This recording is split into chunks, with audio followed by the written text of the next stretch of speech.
Yo maté a uno de mis cuñados. Y si pudiera volver atrás, lo haría de nuevo. Pueden juzgarme, pueden odiarme, pueden cerrar este video ahora mismo si quieren, pero si se quedan, van a entender por qué una mujer de bien, una madre, una esposa devota, terminó con sangre en las manos y ningún remordimiento en el alma. Esta es mi historia. Y les advierto, es una de las más perturbadoras que van a escuchar en este canal. Porque no se trata solo de lo que me hicieron. Se trata de lo que tuve que convertirme para sobrevivir. Mi nombre es Dolores. Tengo 73 años. Y durante 40 de ellos, guardé un secreto que me carcomió por dentro como un cáncer silencioso. Hoy, finalmente, lo suelto. Porque ya no tengo nada que perder. Y porque tal vez, solo tal vez, alguna de ustedes que me escucha necesita saber que no está sola en su infierno. Conocí a Ramiro cuando yo tenía 18 años. Él era guapo, trabajador, de una familia numerosa y respetada en el pueblo. 7 hermanos varones, todos fornidos, de manos grandes y risas estrepitosas. Su madre había muerto joven, y el padre era un hombre duro, de esos que creen que la ternura es debilidad. Los muchachos crecieron así, sin límites, sin supervisión real, acostumbrados a tomarse lo que querían. Pero yo no lo sabía entonces. Yo solo veía a Ramiro, con sus ojos color miel y sus promesas de un futuro mejor. Nos casamos en el 59. Fue una boda modesta pero bonita. Recuerdo que llevé el vestido de mi madre, ajustado con cariño por mis propias manos. Ramiro me llevó a vivir a la casa familiar, una construcción grande de adobe en las afueras, donde todavía vivían 5 de sus hermanos solteros. El padre había muerto hacía poco, y Ramiro, siendo el mayor, había heredado la responsabilidad de mantener a todos juntos. Es temporal, me dijo. En cuanto ahorremos, nos vamos. Yo le creí. Dios mío, ¿cómo le creí? Los primeros meses fueron extraños. Los hermanos me miraban demasiado. No con cariño fraternal, sino con algo que me erizaba la piel. Cuando servía la comida, sus manos rozaban las mías más tiempo del necesario. Cuando caminaba por los pasillos oscuros de esa casa, sentía sus ojos clavados en mi espalda, pero yo me decía que eran imaginaciones mías, que venían de una familia diferente, más ruda, menos formal. Ramiro trabajaba todo el día en el campo, llegaba exhausto, cenaba y se dormía. Yo me quedaba a solas con ellos. Fue una noche de agosto cuando todo comenzó. Ramiro había ido al pueblo vecino a vender ganado y no volvería hasta el día siguiente. Yo estaba en la cocina, lavando los platos de la cena. Escuché pasos detrás de mí. Era Jacinto, el segundo hermano, alto, de hombros anchos, con una cicatriz que le cruzaba la ceja. «Quedaste muy sola, cuñadita», me dijo, y su voz tenía algo oscuro. Me volteé, intentando mantener la compostura. «Estoy bien, gracias. Ya casi termino aquí». Se acercó más, demasiado cerca. Podía oler el alcohol en su aliento. «Ramiro es un tonto. Te deja aquí, tan bonita, tan solita. Un hombre de verdad no haría eso». El corazón me latía tan fuerte que pensé que se me saldría del pecho. «Por favor, Jacinto, vete a dormir». Se rió, una risa que me heló la sangre. «¿O qué? ¿Le vas a decir a Ramiro? Él no te va a creer. Aquí, en esta casa, nosotros somos la ley». Y entonces me tocó. Me agarró del brazo con tanta fuerza que me dejó moretones que tardaron semanas en desaparecer. Forcejeé, grité, pero la casa era grande y los otros hermanos, no sé si estaban dormidos o simplemente no les importó. Esa noche, Jacinto me arrinconó contra la mesa de la cocina y me hizo cosas que no voy a describir aquí. No porque me dé vergüenza, sino porque algunas heridas no necesitan ser destripadas para ser creídas. Cuando Ramiro volvió al día siguiente, yo estaba en la cama, hecha un ovillo, con los ojos secos de tanto llorar. Le conté todo, cada detalle horrible. ¿Y saben qué hizo mi marido, el hombre que me había jurado protegerme hasta la muerte? Se quedó callado. Me miró con esos ojos que antes me parecían dulces y me dijo: «Dolores, Jacinto dice que tú lo provocaste, que andabas con el vestido muy corto, muy coqueta. Mis hermanos no mienten, son mi sangre». Sentí que el piso se abría bajo mis pies. «¿Me estás diciendo que no me crees? Te estoy diciendo que no armes problemas. Esta familia es todo lo que tenemos. Si empiezas con chismes, nos destruyes a todos. Ahí me di cuenta. Estaba completamente sola, atrapada en una casa llena de hombres que me veían como un objeto y casada con un cobarde que prefería creerles a ellos antes que a su propia esposa. Pero eso fue solo el principio, porque Jacinto no fue el único. Una semana después fue Esteban, luego Prudencio, después Melquíades. Y así, uno tras otro, como una maldición que nunca terminaba. 6 hermanos, 6 depredadores y yo, una presa encerrada en su propia madriguera. Intenté escapar 2 veces. La primera, me agarraron antes de llegar al camino principal. Me arrastraron de vuelta a la casa entre risas y golpes. La segunda vez, logré llegar al pueblo, pero cuando le pedí ayuda al cura, él me dijo que el matrimonio era sagrado, que tenía que soportar mi cruz con dignidad. Los hombres tienen necesidades, me dijo, como si eso justificara todo. Volví a esa casa sabiendo que nadie me iba a salvar, que si quería sobrevivir, tenía que hacerlo yo misma. Y entonces descubrí que estaba embarazada. No sabía de quién era el bebé. Podía ser de Ramiro o de cualquiera de ellos. Esa incertidumbre me destrozó, pero algo dentro de mí cambió, porque ese niño, viniera de donde viniera, era inocente, y yo no iba a permitir que creciera en ese infierno. Fue entonces cuando empecé a planear, no un escape, no una huida, sino algo mucho más oscuro, algo que nunca pensé que sería capaz de hacer, porque verán, hay cosas que una mujer puede soportar, humillaciones, golpes, traiciones, pero cuando tocan a tu hijo, cuando amenazan con quitarte lo único que te queda, ahí ya no hay vuelta atrás. Y yo crucé esa línea sin mirar atrás, porque lo que vino después, lo que tuve que hacer para proteger a mi bebé, fue algo que ni ustedes ni yo hubiéramos imaginado jamás. Los meses siguientes fueron un descenso al infierno. Mi vientre crecía, y con él el desprecio de Ramiro. Él sabía, claro que sabía. Veía cómo sus hermanos me miraban, cómo entraban a nuestra habitación cuando él no estaba, cómo yo temblaba cada vez que escuchaba pasos en el pasillo, pero su orgullo era más grande que su conciencia. Prefería fingir que ese bebé era suyo, mantener la farsa, antes que admitir ante el pueblo que su familia era una manada de bestias. Las náuseas del embarazo se mezclaban con el asco que sentía cada vez que uno de ellos me tocaba, porque no pararon. Ni siquiera cuando mi barriga era ya evidente, cuando cualquier hombre con un mínimo de decencia habría retrocedido. Ellos no. Ellos se reían. Ahora sí que no puedes quedar más embarazada, decía Prudencio, el más joven, mientras me sujetaba contra la pared del granero. Tenía apenas 20 años, pero ya era tan podrido como los demás. Intenté envenenarme. Una noche, en la desesperación más absoluta, tomé una botella de aguarrás y me la llevé a los labios. Pero entonces sentí una patadita dentro de mí, una patadita pequeña, frágil, que me recordó que había una vida ahí que no tenía la culpa de nada. Solté la botella y lloré hasta el amanecer. Jacinto era el peor de todos, no solo por lo que me hacía, sino por el placer que sentía al humillarme. Un día, en la mesa, frente a todos, me dijo: «Ojalá ese bastardo que cargas salga con mis ojos. Así Ramiro no podrá fingir más». Los otros se rieron. Ramiro bajó la mirada y siguió comiendo como si nada. Yo apreté el cuchillo con tanta fuerza que se me marcaron las venas en la mano. Esa fue la primera vez que pensé en matarlo. Pero no podía hacerlo así nomás. Tenía que ser inteligente. Tenía que esperar el momento justo, porque si me descubrían, me matarían a mí y a mi bebé, y eso no iba a pasar. Las semanas pasaban y mi cuerpo se deformaba. Tenía estrías, ojeras, el pelo se me caía a mechones. Me veía al espejo y ya no me reconocía. Era un fantasma, una cáscara vacía de la muchacha que había sido, pero por dentro algo nuevo estaba naciendo.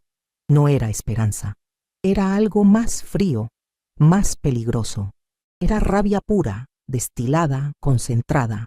Un domingo, después de misa, porque sí, esos monstruos iban a misa, se confesaban, comulgaban, Esteban me arrinconó en la letrina, me tapó la boca con una mano y con la otra me levantó el vestido.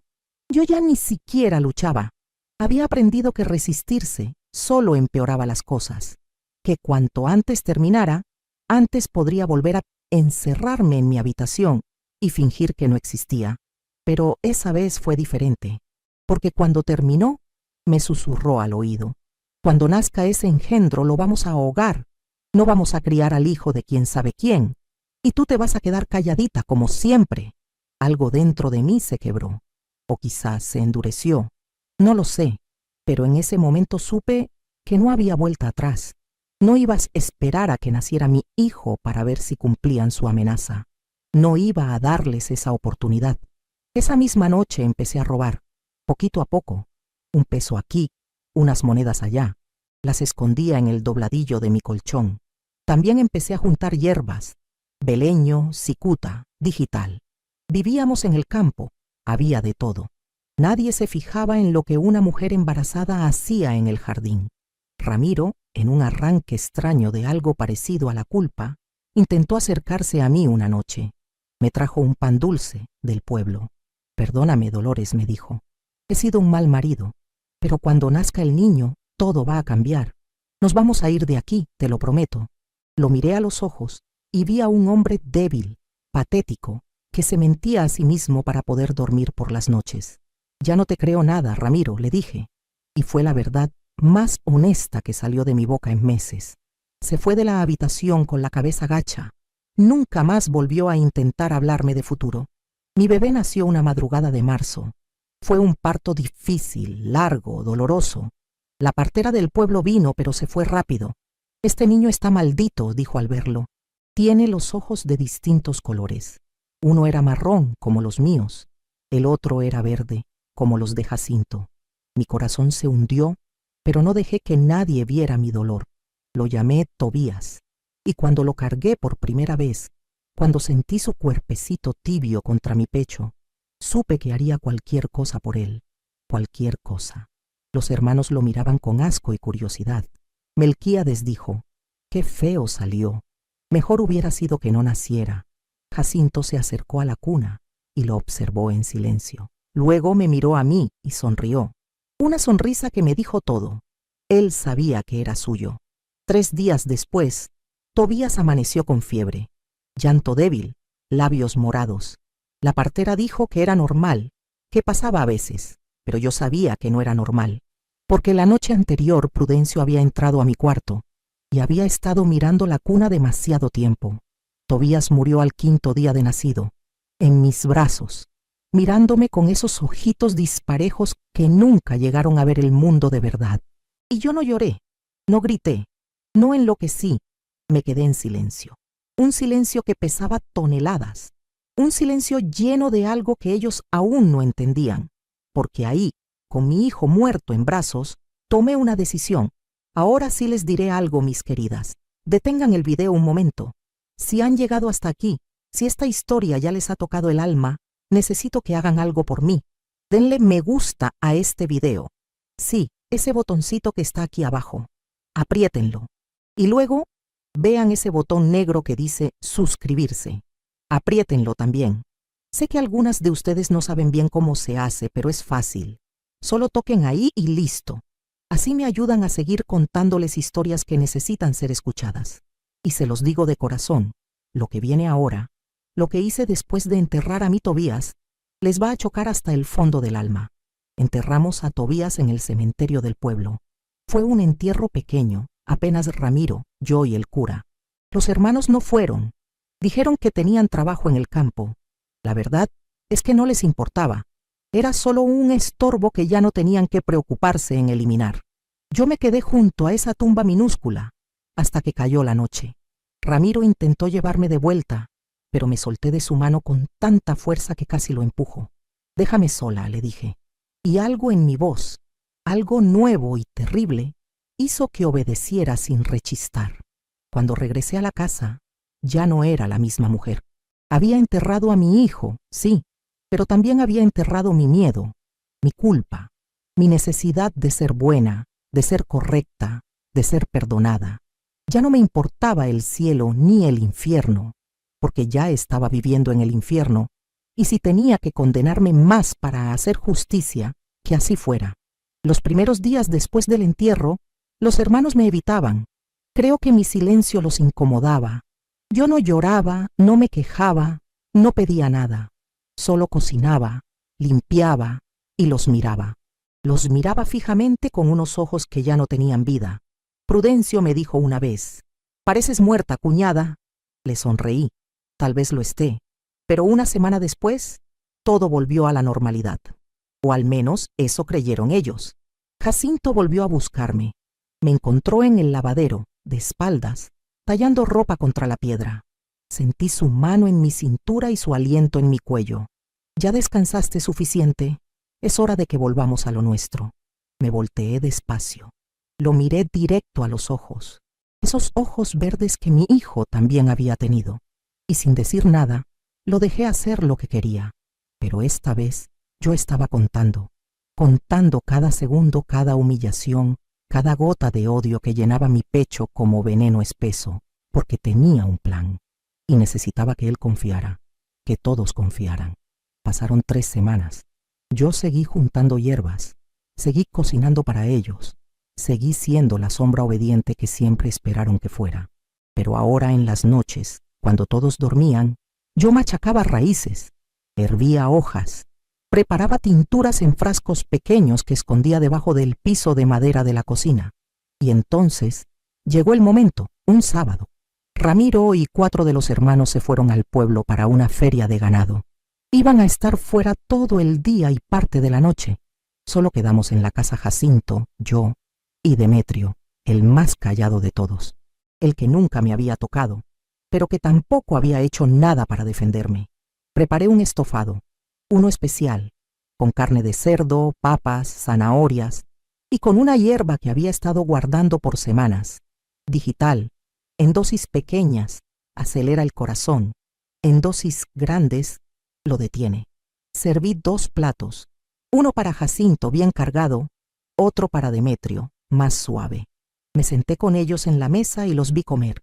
Jacinto devoró su plato como siempre, sin siquiera mirarme. Demetrio comió más despacio, observándome con esa mirada que nunca supe descifrar. «¿No vas a comer, Dolores?», me preguntó. «No tengo hambre», respondí. «Ustedes disfruten». Media hora después, Jacinto empezó a sudar. Se llevó la mano al pecho. «Me siento raro», dijo. Su voz temblaba. Se paró de la mesa tambaleándose. Algo me hizo mal. Demetrio se levantó para ayudarlo, pero yo no me moví. Me quedé sentada mirándolo. Jacinto me clavó la vista, y en ese momento creo que lo supo. Supo que había sido yo. Vi el miedo en sus ojos, el mismo miedo que yo había sentido tantas veces. «¿Qué me hiciste?», jadeó. No respondí. Solo lo miré caer de rodillas. Vomitó. Intentó arrastrarse hacia la puerta, pero su cuerpo ya no le respondía. Se retorcía en el piso como un animal herido, y yo no sentí nada, ni lástima, ni culpa, nada. Demetrio me miró aterrado. «Dolores, ¿qué hiciste?». «Lo que debía hacer hace mucho», dije con una calma que me sorprendió a mí misma. Jacinto dejó de moverse. Sus ojos verdes quedaron abiertos, fijos en el techo, vacíos, muerto. Y ahí estaba yo, de pie junto al cuerpo del hombre que había matado a mi hijo, el hombre que me había destrozado la vida. Y por primera vez en años respiré hondo. Pero entonces Demetrio habló, y lo que dijo cambió todo. «Yo sabía que ibas a hacerlo y vine preparado». «Detente un momento. Si esta historia ya te ha movido por dentro, imagina lo que viene después. Suscríbete ahora. Es solo un instante, pero marca la diferencia entre quedarte afuera o seguir recibiendo verdades que pocas se atreven a contar. Hazlo ya y comenta: «Ya estoy suscrita». Así sé que estás aquí, que quieres escuchar lo que muchas callaron por años y que estás lista para lo que viene. Me quedé paralizada. Las palabras de Demetrio resonaban en la cocina como un eco que no terminaba de disiparse. Vine preparado. ¿Qué significaba eso? Iba a entregarme. Iba a matarme él también. Mi mente corría a 1000 por hora buscando una salida, una excusa, cualquier cosa. Pero mi cuerpo permanecía inmóvil, como si las piernas se me hubieran convertido en piedra. Demetrio se acercó al cuerpo de Jacinto. Se agachó. Le cerró los ojos con dedos temblorosos. Luego me miró, y en su rostro no había ira. Había algo mucho más complejo. algo parecido al alivio. Llevaba meses esperando que alguien lo hiciera, dijo con voz ronca. Años, tal vez. No entendía nada. ¿De qué hablas? Se sentó en una silla, como si las piernas ya no lo sostuvieran. Se pasó las manos por el rostro. Jacinto mató a mi hijo también. Bueno, no directamente, pero fue por su culpa. El aire se volvió denso, pesado. ¿Tuviste un hijo? Asintió lentamente. Se llamaba Miguel. Tenía 7 años cuando murió. Hace 5 años de eso. Su voz se quebraba con cada palabra. Yo estaba casado, Dolores. Vivíamos en el pueblo. Mi esposa, Elena, era la mujer más hermosa que he visto. Y Jacinto la notó. Sentí un escalofrío recorrerme la espalda. Ya sabía hacia dónde iba esta historia. Empezó a rondar mi casa cuando yo no estaba. Le llevaba flores, le decía cosas. Elena me lo contó. Me pidió que hiciera algo. Pero yo fui cobarde. Le dije que Jacinto solo era coqueto, que no pasaba nada, que no armara problemas. Se le quebró la voz. ¿Te suena familiar? Asentí en silencio. Demasiado familiar. Una noche llegué temprano del campo. No estaban ni Elena ni Miguel. Busqué por toda la casa. Nada. Hasta que escuché llantos que venían del río. Corrí. Y ahí los encontré.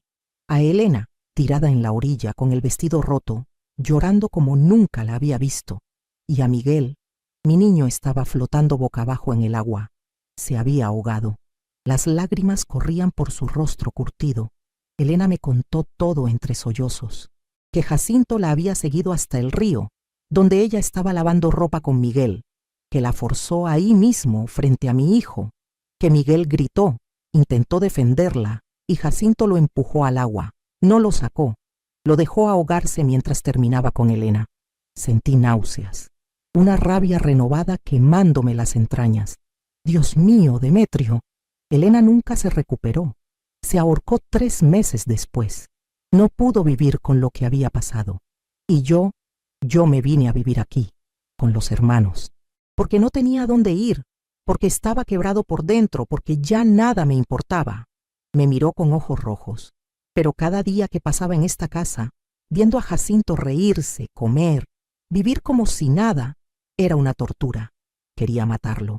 Pero soy débil, Dolores. Soy un maldito cobarde. Me acerqué a él lentamente. ¿Por qué nunca dijiste nada? ¿Por qué no lo denunciaste? Soltó una risa amarga. ¿A quién? ¿Al alcalde, que es compadre de Ramiro? ¿Al cura, que bendice a esta familia cada domingo? ¿A la policía, que les debe favores? Aquí nadie toca a los hermanos, son intocables. Me clavó la mirada. Por eso cuando llegaste, cuando vi lo que te hacían, supe que ibas a terminar como Elena, o peor, y no hice nada. Otra vez fui cobarde, y eso me va a perseguir hasta la tumba. Un silencio espeso llenó la cocina. Solo se escuchaba el reloj de pared marcando los segundos. Tic-tac, tic-tac. ¿Qué vas a hacer ahora?, le pregunté. Mi voz sonaba extrañamente calmada. ¿Vas a decirle a Ramiro? ¿Vas a entregarme? Demetrio negó con la cabeza.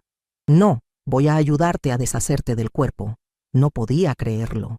¿Por qué? Porque me lo debes. Porque si no te ayudo ahora, nunca voy a poder perdonarme por no haber salvado a Elena ni a Miguel. Porque... Se le quebró la voz otra vez.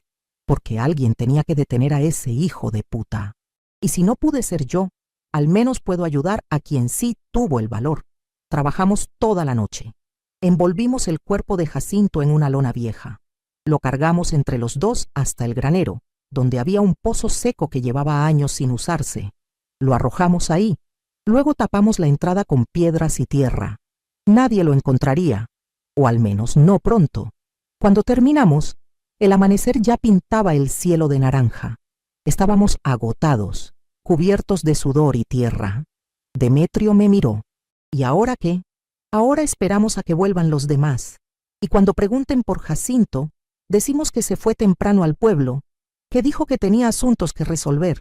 Y si no te creen, me creerán, porque soy invisible para ellos.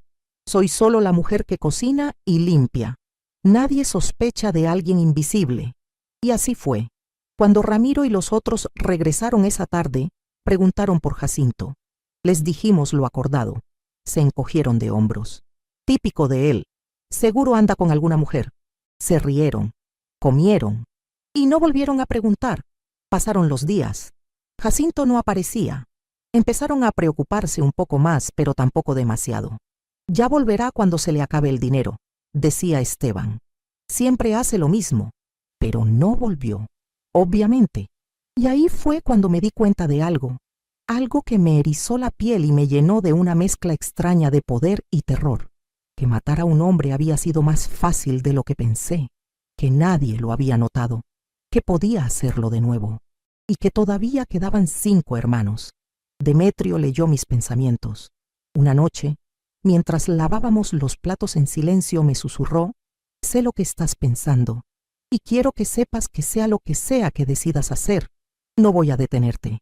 Lo miré. Ese hombre roto, ese cómplice involuntario que se había convertido en mi única alianza. ¿Me ayudarás? Hasta el final, respondió, y selló mi destino, o quizás mi salvación. Ya ni siquiera sé cuál es la diferencia, porque lo que vino después, mis queridas, fue una cadena de decisiones que me convirtieron en alguien que nunca imaginé ser, alguien que dejó de ser víctima, alguien que tomó el control, alguien que decidió que si el mundo no iba a hacerle justicia, ella misma se la haría. ¿Pero a qué precio? ¡Ay, a qué precio! No maté a los otros 5. Sé que esperaban eso. Sé que querían escuchar cómo los envenené uno por uno, cómo limpié esa casa de alimaña por alimaña hasta quedar sola y victoriosa. Pero la vida no es una película, y la justicia, cuando la tomas con tus propias manos, tiene un sabor mucho más amargo de lo que cualquiera imagina. Lo que hice fue peor, o mejor, todavía no lo sé. 2 semanas después de la desaparición de Jacinto, Prudencio empezó a ponerse nervioso. Algo no está bien, decía. Jacinto nunca se va tanto tiempo sin avisar. Melquíades lo secundaba. Empezaron a hacer preguntas, a mirarme diferente, como si por primera vez en años realmente me vieran. Demetrio y yo sabíamos que el tiempo se nos acababa. Una noche, mientras los demás dormían, me dijo: tenemos que irnos. Si sigues aquí te van a descubrir. O peor, van a seguir haciéndote lo que te hacían. No puedes quedarte, Dolores. Tenía razón, pero yo no quería huir. Quería verlos pagar todos. ¿Y cómo me voy? No tengo dinero, no tengo a dónde ir. Yo tengo algo ahorrado, de cuando vendí la casa después de que Elena murió. No es mucho, pero alcanza para llevarte lejos de aquí, a la capital. Ahí nadie te conoce. Puedes empezar de nuevo. Lo miré con lágrimas en los ojos. ¿Por qué haces esto por mí? Porque salvarte a ti es la única forma que tengo de salvarme yo. Pero yo no me iba a ir así nomás, no sin dejar una última marca. Una que doliera, una que los persiguiera.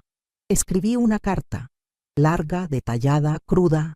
Conté todo, cada violación, cada golpe, cada humillación. Puse nombres, fechas, lugares. Conté lo de Tobías y mi sospecha también lo de Elena y Miguel, lo que Jacinto le había hecho a la familia de Demetrio. Y al final confesé que había envenenado a Jacinto, que su cuerpo estaba en el pozo del granero, que lo volvería a hacer 1000 veces si pudiera. Hice 3 copias de esa carta. Una se la dejé al cura, otra al alcalde, y la tercera la clavé en la puerta de la casa con un cuchillo, para que Ramiro y sus hermanos la encontraran cuando despertaran. Esa misma noche, Demetrio y yo nos fuimos. Caminamos horas bajo la luna hasta llegar a la carretera. Ahí tomamos un camión que iba hacia el norte. No hablamos mucho durante el viaje. No hacía falta. Los dos sabíamos que estábamos dejando atrás una vida que nunca podríamos recuperar. Llegué a la capital con lo puesto y el alma desgarrada. Demetrio me ayudó a conseguir un cuarto pequeño en una vecindad. Me dio el dinero que tenía y me abrazó por única vez. Cuídate, Dolores. Fuiste más valiente que yo jamás seré. Y se fue. Nunca lo volví a ver. Los primeros meses fueron durísimos. Conseguí trabajo limpiando casas. Nadie hacía preguntas. Nadie me conocía. Yo era una más entre miles de mujeres que habían llegado a la ciudad huyendo de algo. Y así, en el anonimato, empecé a reconstruirme. ¿Qué pasó con Ramiro y sus hermanos? Me enteré años después, por una mujer del pueblo que coincidía en el mercado. La carta causó un escándalo enorme. Encontraron el cuerpo de Jacinto. Hubo investigación. Ramiro juró que yo estaba loca, que todo era mentira. Pero otras mujeres empezaron a hablar. Mujeres del pueblo que también habían sido tocadas por esos hombres. Primas, vecinas, empleadas. Una por una fueron saliendo de las sombras. No los metieron presos. Porque así funciona el mundo, ¿verdad? Los hombres poderosos siempre tienen influencias. Siempre encuentran la forma de escurrirse. Pero los marcó. Los señaló. Ya no podían caminar por el pueblo sin que la gente los mirara con asco. Perdieron el respeto. Perdieron los negocios. La casa se cayó a pedazos. Ramiro se murió solo años después de cirrosis. Los hermanos se dispersaron. Algunos dicen que Esteban se ahorcó. Otros que Prudencio está en la cárcel por otra cosa. No sé. Dejé de preguntar. Yo me quedé aquí, en la ciudad. Me volví a casar, pero tampoco funcionó. Tuve una hija, Carmela, que ahora tiene 48 años y vive en el extranjero. Le conté mi historia cuando cumplió 30. Lloró, me abrazó. Me dijo que era la mujer más fuerte que conocía, o la más rota. No supe qué responder. ¿Me arrepiento de haber matado a Jacinto? No, ni un segundo. Merecía eso y más. Me arrepiento de todo lo demás. A veces, en las noches largas, cuando el insomnio me visita, me pregunto si pude haber hecho las cosas diferente, si pude haber gritado más fuerte, haber huido antes, haber peleado mejor. Pero luego me acuerdo de Tobías, de sus ojitos disparejos, de cómo me miraba con una confianza ciega que yo no merecía. Y me digo que hice lo que pude con lo que tenía, que sobreviví, que eso ya es mucho. Ahora tengo 73 años. Vivo sola en un departamento chiquito. Tengo 2 gatos y una planta que se niega a morir. Y esta historia que he cargado como una piedra en el pecho durante décadas. ¿Fui víctima o verdugo? ¿Heroína o asesina? No lo sé. Y la verdad, ya no me importa. Porque al final, la única que tiene que vivir con mis decisiones soy yo. Y créanme, hay noches en que eso es castigo suficiente. Así que ahí tienen mi historia. Cruda, horrible, real. Ahora ustedes deciden qué pensar de mí. Y si llegaron hasta aquí, si me acompañaron en este relato que me dolió hasta los huesos contar, les pido un último favor. Denle me gusta a este video. Ya saben cómo, ese botoncito de abajo, y suscríbanse. Toquen ese botón negro que dice suscribirse. Es fácil, se los prometo. Así nos seguimos encontrando. Así me ayudan a que más mujeres escuchen estas historias que nadie más quiere contar. Y si alguna de ustedes ha vivido algo parecido, si lleva un secreto guardado que le quema el alma, déjenmelo en los comentarios. No están solas, nunca lo estuvieron. Y quién sabe, tal vez su historia sea la próxima que contemos aquí. Las espero mañana con un nuevo relato, uno que también les va a dejar sin aliento. Nos vemos, mis queridas. Y recuerden, sobrevivir ya es resistir.